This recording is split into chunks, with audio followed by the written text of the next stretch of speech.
এই ছেলেটি মোবাইলে সিরিজ দেখার সময় হঠাৎ করে সিরিজের ভিতরে চলে যায় আর ভিতরে গিয়ে নায়িকার শরীরে ঢুকে পড়ে। নায়িকা বুঝতে পারে তার শরীরে কেউ একজন এসেছে। সে ভিতরে চেক করলে দেখতে পায় অন্য আরেকটি ছেলে। সে বলে, তুমি এখানে কি করছো? ছেলেটি বুঝতে পারে সে তো সিরিজের ভিতরে চলে এসেছে। সে তখন বলে, আমি একটা দেবতা, তুমি আমাকে সম্মান করো। মেয়েটাও সত্যিই মনে করে হয়তো এটা কোনো দেবতা। সে তাকে বলতে থাকে, তুমি আমাকে সাহায্য করো, আমি এখন কি করব? আমার সৎ বোন আমাকে এখানে চোর বানিয়ে দিচ্ছে।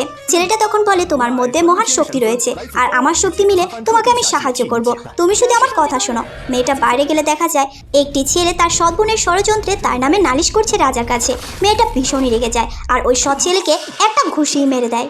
এইটা দেখে তো সবাই অবাক। ছেলেটা যখন মেয়েটার উপর চিল্লাতেই নেবে, মেয়েটা ছুরি দিয়ে তার গলাটাই কেটে দেয়। আর মেয়েটা বলে, তোমরা আমার মায়ের জেদটা আমার কাছ থেকে নিতে চাইছো আর আমাকে চোর প্রমাণিত করছো। তোমাদের অবস্থা আমি আজকে খারাপ করে দেব। রাজা বলে, তুমি কিন্তু এটা ঠিক করছো না। মেয়েটা বলে, আপনি আমার বাবা হওয়ার সত্ত্বেও আমাকে চোর সাজিয়ে এখানে নিয়ে এসেছেন, তার শাস্তি তো আপনাকেও পেতে হবে বাবা।